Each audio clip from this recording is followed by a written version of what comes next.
নমস্কার, দেখছেন talk to Bangla. আমি অভিষেক রয়েছে আপনাদের সাথে। এই মুহূর্তে 2026-এর বিধানসভা নির্বাচনের দামামা কিন্তু বেজে গিয়েছে এবং ঠিক তার আগেই একদম হুমায়ুন কবির তিনি কিন্তু আবার নিজের ফর্মে ফিরে গিয়েছেন এবং সেই জায়গা থেকেই হুমায়ুন কবির এবার যে দাবিটা করলেন সেটা কিন্তু একদম বিস্ফোরক দাবি।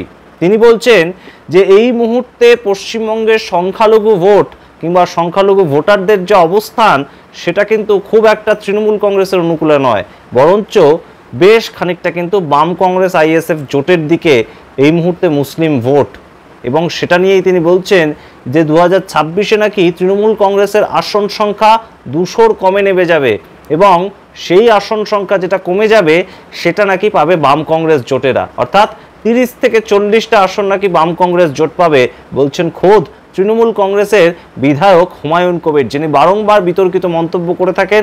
সেই হুমায়ুন কবির আরও একবার মন্তব্য করলেন বিধানসভা ভোটের ঠিক 8 মাস আগে এবং সেটা কিন্তু আবারও একটা বিস্ফোরক মন্তব্য এই মুহূর্তে পশ্চিমবঙ্গের রাজ্য রাজনীতিতে। বিস্তারিত খবর বলার আগে অবশ্যই টক টু বাংলা ইউটিউব চ্যানেলটিকে সাবস্ক্রাইব করে দিন। আপনারা জানেন যে হুমায়ুন কবির মানেই কিন্তু বিভিন্ন সময় বিভিন্ন ধরনের বিতর্কিত মন্তব্য আমরা হুমায়ুন কবিরের কাছ থেকে শুনতে পাই।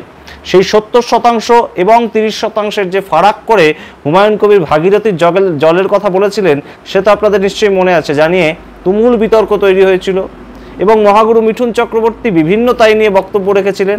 ঠিক তারপরেই আমরা দেখেছিলাম যে হুমায়ুন কবির কয়েকদিন আগেই শুভেন্দু অধিকারী, একদম বিরোধী দলনেতা যিনি বিধানসভার, সেই শুভেন্দু অধিকারীর একটা কথার উত্তরে যে কথা তিনি বলেছিলেন, শুভেন্দু অধিকারীকে নাকি তিনি একদম বিধানসভার অভ্যন্তরে ঠুসে দেবেন, সে নিয়েও বিতর্ক তৈরি হয়েছে। এবং আমরা কিন্তু কয়েকদিন আগেই খবর করেছিলাম, আমরা সূত্র মারফত জানতে পারছিলাম যে একদম পশ্চিমবঙ্গের রাজনীতির আনাচে কানাচে যে খবরটা ঘুরে বেড়াচ্ছে যে কংগ্রেসের একদম হাই কমান্ড সেন্ট্রাল কমিটির পক্ষ থেকে এই মুহূর্তে প্রিয়াঙ্কা গান্ধী নাকি হুমায়ুন কবিরের সঙ্গে যোগাযোগ করেছেন তিনি যাতে আবার কংগ্রেসে তার প্রত্যাবর্তন হয়। এমন ঘটনা রীতিমতন কিন্তু রাজ্যবাসীকে চমকে দিয়েছিল, সেই খবর দিয়েছিলাম আপনাদের। এছাড়াও হুমায়ুন কবিরের কাছে কিন্তু অলরেডি প্রস্তাব এসছে যে AIMIM অর্থাৎ আসাউদ্দিন ওয়াইসি, তার যে দল একদম মুসলিম ভোটটাকে সংক্রান্ত যে ভোটটা তারা করতে চাইছে পশ্চিমবঙ্গে, সেই ক্ষেত্রে কিন্তু হুমায়ুন কবিরকে তারা তাদের ফেস বানাতে চাইছে। এবং হুমায়ুন কবির একদম নিজেও বলে দিয়েছেন যে 2011 সালে সেন্সাস অনুযায়ী পশ্চিমবঙ্গের মুসলিম সম্প্রদায়ের ভোট যদি 27% থেকে থাকে সেটা কিন্তু এতদিনে রীতিমতন বাড়তে বাড়তে 35% পেরিয়ে গিয়েছে। সেই ক্ষেত্রে একদম ভোটে নির্ণায়ক ক্ষমতা নেওয়ার ক্ষমতা কিন্তু এই মুহূর্তে মুসলিম সম্প্রদায়ের রয়েছে, সেটা আরও একবার মনে করিয়ে দিয়েছেন তিনি। এবং আপনাদেরকে বলি যে 2024-এ যে একদম অষ্টাদশ লোকসভা নির্বাচন হয়েছে সেই ক্ষেত্রে যদি বিধানসভার অনুপাতে দেখা যায় তাহলে কিন্তু সত্যি 3টি জেলা অর্থাৎ মালদা, মুর্শিদাবাদ এবং উত্তর দিনাজপুর, এই 3টি জেলাতে বাম কংগ্রেস যে জোট সেই জোট কিন্তু 12টি বিধানসভা ক্ষেত্রে এগিয়ে ছিল তাদের ফলাফলের দিক থেকে। অর্থাৎ সত্যিই কিন্তু হুমায়ুন কবিরের কথা এই মুহূর্তে বেশ খানিকটা মিলেই যাচ্ছে ভোট পার্সেন্টেজের নিরিখে। এবং আমরা কিন্তু দেখেছি যে হুমায়ুন কবির বিভিন্ন দল পরিবর্তন করার তার অভিজ্ঞতা থাকলেও তিনি কিন্তু একদম সাধারণ মানুষের সঙ্গে মিশে থাকা একজন পলিটিশিয়ান এবং মুসলিম সম্প্রদায় কখন কি ভাবছেন সেটা কিন্তু খুব ভালো বুঝতে পারেন হুমায়ুন কবির এবং সেই নিরিখেই তিনি কথা বলেন। এই মুহূর্তে মুসলিম সমাজের মধ্যে একটা ক্ষোভ তৈরি হয়েছে এবং তাছাড়াও ওয়াকফ অ্যামেন্ডমেন্ট বিল সংক্রান্ত বিষয়ে তাদের যে বিভিন্নভাবে আন্দোলন করতে দেওয়া হলো না সেই সম্বন্ধেও নাকি শাসক দলের ওপর অর্থাৎ পশ্চিমবঙ্গের শাসক দলের ওপর তারা বীতশ্রদ্ধ এই মুহূর্তে। তাই জন্যে তারা নাকি নতুন একটা অপশন খুঁজছে এবং সেই অপশন কে হবে এই মুহূর্তে হুমায়ুন কবির কিন্তু সেটাও সরাসরি বলে দিয়েছেন যে বাম কংগ্রেস আইএসএফ যদি আবারও 2026-এ একত্রিত হয়ে সংযুক্ত মোর্চা হিসাবে ভোটটা লড়াই করে তাহলে কিন্তু তাদের ভাগ্যে এই মুহূর্তে 2026-এ হুমায়ুন কবির দেখতে পাচ্ছেন 30 থেকে 40টা সিট। এই নিয়ে যদিও বাম কংগ্রেস নেতারা কিছু বলতে চাননি, কিন্তু এই মুহূর্তে কিন্তু এই যদি রিয়ালিটি হয় তাহলে কিন্তু বেশ খানিকটা বেকায়দায় পড়বে রাজ্যের শাসক দল এবং সেই ডিভিডেন্ডটা বিজেপি হঠাৎ বেরিয়ে যাবে না তো। তার কারণ এই মুহূর্তে মুসলিম ভোট কিংবা মুসলিম ভোট ব্যাংক সেটা কিন্তু আরও যে গুরুত্বপূর্ণ সেটা কিন্তু এই মুহূর্তে আর যে বুঝতে পারুক না পারুক পশ্চিমবঙ্গের মাটিকে কেন্দ্র করে তৃণমূল কংগ্রেস খুব ভালোভাবে বুঝতে পারছে। তার কারণ আমরা গত কয়েকদিন আগেই কিন্তু দেখেছি যে কাসেম সিদ্দিকী, আপনারা দেখতে পাচ্ছেন এই মুহূর্তে সেই লিস্ট, কাসেম সিদ্দিকী একজন পীরজাদা, তাকে কিন্তু দলে নিল নতুন করে তৃণমূল কংগ্রেসের যখন ভরা বাজার তৃণমূল কংগ্রেসের জন্য কোনোভাবেই 2026-এ জয়ী হওয়ার ক্ষেত্রে কোনো ধরনের কোনো অসুবিধা নেই, তখন হঠাৎ পীরজাদা কাসেম সিদ্দিকীকে কেন তৃণমূল কংগ্রেস হঠাৎ দলে নিল? এবং শুধুমাত্র দলে নিল তাই নয়, হুমায়ুন কবিরের কথায় রাজনীতির ক যে কাসেম সিদ্দিকী জানেন না, এবং যে কাসেম সিদ্দিকী একসময় নাকি তৃণমূল কংগ্রেসকে একদম লালবাজারে দাঁড়িয়ে রীতিমতন অপমান করেছে, সেই কাসেম সিদ্দিকীকে তৃণমূল কংগ্রেসের স্টেট মাদার কমিটির সেক্রেটারি করে দিল তৃণমূল কংগ্রেস। এবং অবশ্যই সেই ক্ষেত্রে কিন্তু বোঝাই যাচ্ছে যে এই মুহূর্তে অভিষেক বন্দ্যোপাধ্যায় থেকে মমতা বন্দ্যোপাধ্যায় সবার স্বীকৃতি ক্রমেই এই কাজ হয়েছে।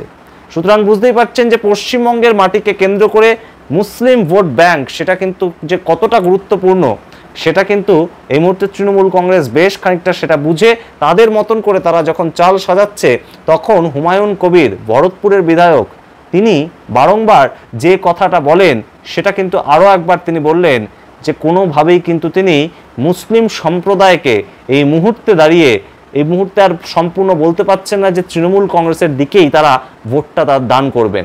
এবং 2011 সাল থেকে যে মুসলিম সম্প্রদায় একদম সরাসরি তৃণমূল কংগ্রেসকেই ভোটটা দিয়ে এসেছে, সেই মুসলিম সম্প্রদায় নাকি 2026-এ আর তৃণমূল কংগ্রেসকে বিশ্বাস করছে না, তারা অল্টারনেটিভ খুঁজছে। এ কথাটা হুমায়ুন কবির বলছেন। এবং আপনারা অবশ্যই বুঝতে পারছেন যে এই মুহূর্তে হুমায়ুন কবিরের এই মন্তব্য কিন্তু পশ্চিমবঙ্গের রাজ্য রাজনীতিতে একদম তোলপাড় ফেলে দিয়েছে। যে বাম কংগ্রেসকে তিনি একদম 30 থেকে 40টা সিটের কথা বলেছেন, পাওয়ার সম্ভাবনা বলেছেন, তারা তাদেরকে নিয়ে খুব একটা ইন্টারেস্টেড না হলেও তৃণমূল কংগ্রেসের অভ্যন্তরে কিন্তু এটা একটা বড় ফ্যাক্টর হয়ে গিয়েছে যে কিসের ভিত্তিতে হুমায়ুন কবির এই কথা বলছেন।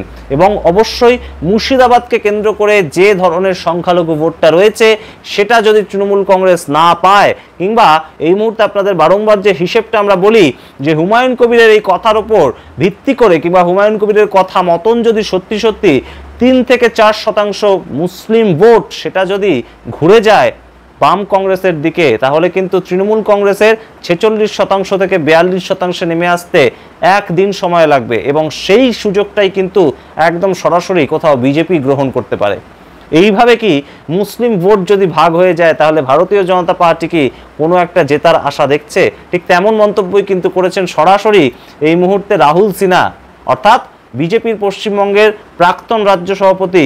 তিনি কিন্তু সরাসরি বলছেন যে 250 সিট পাবে ভারতীয় জনতা পার্টি। সেটা যদিও গ্রাউন্ড রিয়েলিটি নয়, কিন্তু তবুও কিন্তু এই মুহূর্তে ভারতীয় জনতা পার্টি এই মুসলিম ভোট যদি কোনো আঙ্গিক থেকে তৃণমূল সরকারের পক্ষ থেকে সরে যায়, অন্যদিকে ঘুরে যায়, তাহলে কিন্তু অবশ্যই এটা একটা বড় ফ্যাক্টর হতে পারে তৃণমূল কংগ্রেস এবং বিজেপি, যে যুযুধান দুই শিবির একদম এই মুহূর্তে অপোজিশনের জায়গায় রয়েছে বিজেপি এবং শাসক দলের জায়গায় রয়েছে তৃণমূল কংগ্রেস।